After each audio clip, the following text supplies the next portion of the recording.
Essa figura que nós perdemos muito cedo, mas que contribuiu de forma decisiva com a organização não só dos professores, com a organização da CUT e, acima de tudo, com a organização do Partido dos Trabalhadores. Ele era um grande líder e era um grande educador. Ele nos conduzia educando e cada dia era uma lição.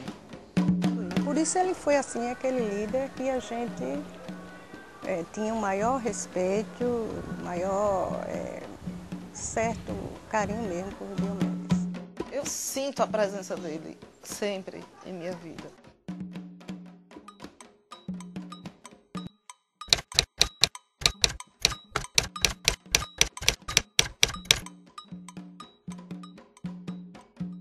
Eu lembro que nós éramos pequenos e tem uma cena que eu recordo bem, que era minha mãe no quintal, queimando fotos e bandeira, umas flâmulas, assim, umas coisas de sindicato. E só depois de muito tempo que a gente veio entender, né, o que ela queimava, porque na verdade, no golpe de 64, meu pai passou um período desaparecido. E eu acho que essa sementinha já vinha sendo plantada, né? E ele e meu pai têm uma identificação muito forte. Neném, como a gente chamava, e ele tinha um dom artístico que impressionava. Se ele fosse tocar na banda, ele tocou na banda do Castelo Branco e rapidamente tomou conta da banda. Ele era corneteiro e comandava toda a banda. De repente ele aparece na escola técnica como membro de um coral. E ele era muito companheiro, participava de tudo. Era de boa conversa, ele tinha uma metodologia muito pacificadora e era muito didático. E ele colaborava, ajudava o regente na interpretação com os outros colegas do SNAIP, né, porque era um coral polifônico. E depois daí a gente também tinha o trabalho aqui na Casa de Cultura, que antes era Grifacaca, e ele integrou o elenco da Casa de Cultura. Demos uma parada e fomos fazer o vestibular. Veja, eu cheguei aqui em Aracaju no dia 11 de março de 78, para dar aula na universidade. E logo nos meus primeiros dias, eu conheci Diomedes. Ele tinha uma vocação muito grande para professor. Ele discutia os principais educadores do país da época, Paulo Freire e outros, né? Ele era um estudioso, não era só o militante, não era só um indivíduo de fazer discurso, não. Ele pegava nos livros. O movimento estudantil na época deu uma força muito grande para o partido. Nós tínhamos encampado a luta dos índios chocós, por exemplo, do pessoal da Coroa do Meio, que foi um levante popular para manter a ocupação que havia na Coroa do Meio, enfim. E com isso nós viabilizamos a adesão de setores da sociedade que naquele momento reivindicavam seus direitos e deu uma base social inicial para o partido. Olha, veja bem, não quero dizer que a universidade teve porque a universidade, instituição, é um órgão, um aparelho de Estado, é um órgão que tem pessoas de todas as tendências, mas um pequeno grupo de estudantes era aquilo que nós falávamos, vamos sair de dentro das quatro paredes, né? Vamos para a rua. Né? E Diomedes foi um desses que veio na ponta. Na verdade, nós começamos uma luta muito corpo a corpo para derrubar a ditadura e, por consequência, a gente tinha que ocupar outros espaços na sociedade. E Diomedes chamou para si a militância sindical dele, como profissional da educação, de retomar o movimento sindical dos professores, de reconstruir as entidades. Em determinado momento, os professores na escola em que eu trabalhava, eu acho que no colégio, na escola normal, começaram a questionar o fato dos professores serem tão parados, né? Não fazer movimento, não lutar contra o arroxo salarial em que vivíamos na época. E aí começamos a frequentar as assembleias convocadas da APMESE. E aí começamos a frequentar a assembleia e começar a questionar. Dentro dessas assembleias, né, nos embates, aí comecei a conhecer Diomedes. Em 82, Diomedes concorre para ser presidente da PIMESE. Nós ganhamos em Aracaju e nós ganhamos em Propiá, porque em Propiá tinha Vajão e tem a Rui, os dois, né? Um professor de História e o outro pedagogo. E foi uma chapa que nós concorremos com os diretores de DR de escola que formaram a chapa orientada pela Secretaria da Educação. Concorremos, fomos bem votados, mas não conseguimos a vitória. E continuamos na oposição. E a partir daí começou a crescer esse movimento. E nós começamos a questionar mesmo e partir para o confronto com a direção do sindicato no momento. E aí aconteceu uma coisa interessante, né? Esse grupo passou a dirigir o movimento.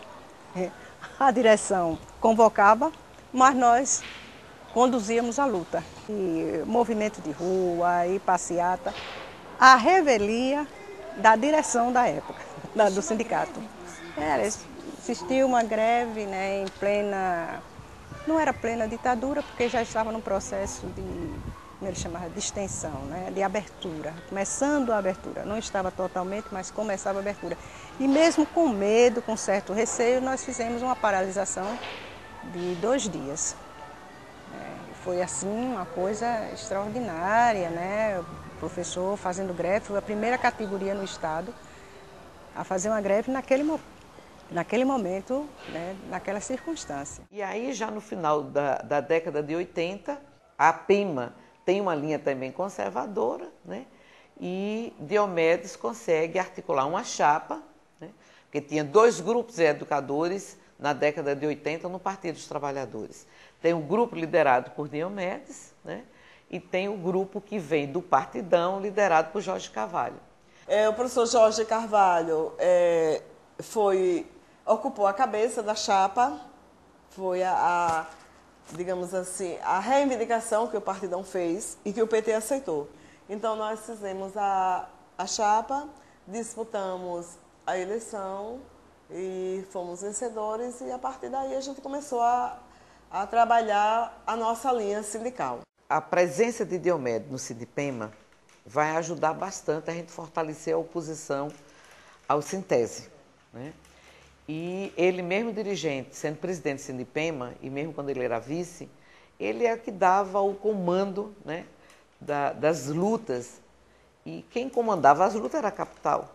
O interior vinha e aí ia aprendendo, né, porque aqui era o foco, era o fórum mesmo do grande debate. Então, a PIMESE faz um congresso no mês de setembro, né, de 88 e transforma a PIMESE em Sintese. Então, aí ele passa a ser um sindicato. Nós mantivemos o CEPS. Em 1990, nós fizemos uma avaliação que era necessário a gente começar a se filiar ao Sintese, porque não tinha mais como continuar um centro dos profissionais, quando a própria legislação colocava de forma muito clara que quem tinha o poder de negociação era o sindicato, né? E aí a gente começa a filiar, fazer campanha de filiação, mantendo ainda vivo o CEPS, né? Mas em 1992 a gente extingue o CEPS e foi uma campanha muito politizada, muito bonita, sabe, muito solidária. E assim nós obtivemos quase 64% dos votos, foram 63,7% dos votos. Então, a partir daí, até o presente momento, é esse grupo que dirige o Sintese. E Diomedes teve um papel fundamental, né, como presidente do Sindipema. Porque Diomedes era aquela pessoa que parecia que não tinha medo de nada. Parecia que não tinha medo. Era um líder extremamente democrático. Diomedes como se diz, ele não deixava de discutir com todas as questões que estavam colocadas. Então, todas as questões, as proposições que ele ia defender, ele analisava e discutia com todo o grupo. Olha, o momento mais forte, assim, para mim, né, que ficou na minha imagem do companheiro Diomedes, foi uma greve no governo Valadares. Exatamente no dia da audiência com Valadares, né, com 24 horas depois do enterro da companheira Marisa, que aí nós soubemos que, na verdade, pela manhã, o Valadares ia receber um grupo de professores, né, tudo assim montado, para depois ele dizer que negociou do jeito que ele queria, e à tarde ele receberia formalmente a comissão de negociação. E aí foi no cemitério que eu tive essa notícia e nós começamos, eu e Diomedes, a articular todo mundo para vir para a porta do Sintese, que era na Rua da Frente.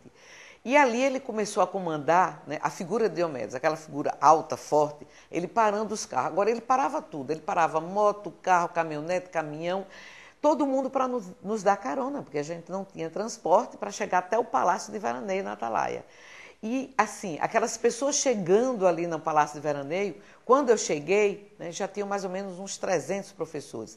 Tá Diomedes, assim, na porta, Valadares, lá em cima, na varanda do palácio, né, tem uma escadaria imensa, e os dois dialogando, né, e Diomedes entrando no palácio, subindo as escadas. Essa é uma imagem muito forte para mim. E o Valadares dizendo, eu sou um democrata, vocês podem subir. E aí Diomedes chama todo mundo e sobe mais de 300 professores. E um grande educador, incompreendido por muita gente, porque faz parte do ser humano que está à frente do seu tempo, né? As pessoas só o compreendem anos depois, com a reversão da história. E o que Diomedes pôde deixar de escrito, ele escreveu na poesia. E Diomedes foi essa figura humana que, como poeta, como militante, como educador, iniciou essa luta, contribuiu de forma decisiva com essa luta e parte muito cedo, né? Ele partiu muito jovem ainda, deixando 2 filhos. Ele politizava também seus filhos, né?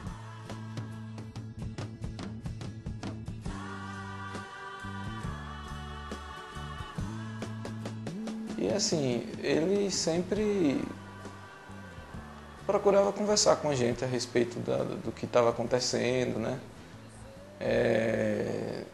Sempre que a gente... Música, filme, desenho, tudo era tema para a gente conversar a respeito, né? Ele comprou o vinil de Marisa Monte. Aí o primeiro, né, o de 89. O preto, eu não lembro o nome do disco, não. E eu me apaixonei, aí eu ficava ouvindo. Aí tinha uma música que era... Como é o nome daquela música? Deixe-me ir pra esse lugar. Preciso me encontrar. Aí tinha lá, né, no Cartola. Pai, quem é Cartola? Aí ele enlouqueceu. Minha filha quer saber quem é Cartola. Aí ligou para mim, Vela Branca, eu estou indo aí agora com a Anabel e você vai contar a história dele todinha. Aí a gente foi. Passamos uma tarde inteira. A Vela Branca abriu os discos todos assim na minha frente, contou histórias e a gente ouviu música a tarde inteira, tudo.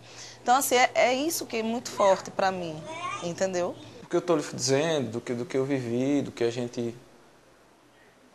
que eu cresci vendo, né?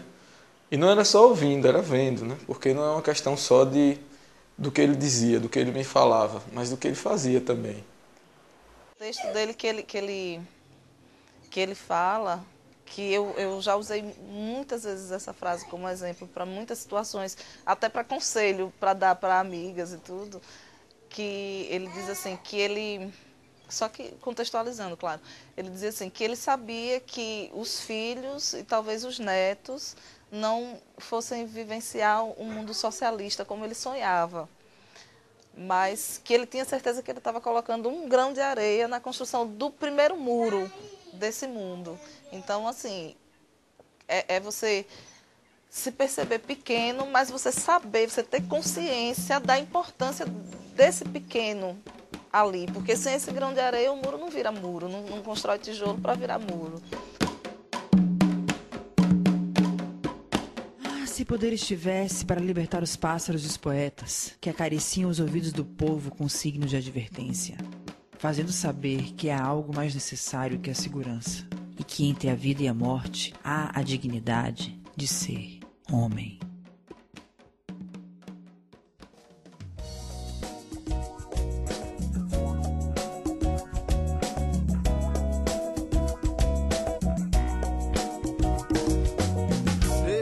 repente a minha vaidade, voltada com versos brancos, se abalou, se deixou ferir. De repente o meu orgulho tirou os sapatos da ilusão e caminhou pela desolação do tempo, sem tempo de ser.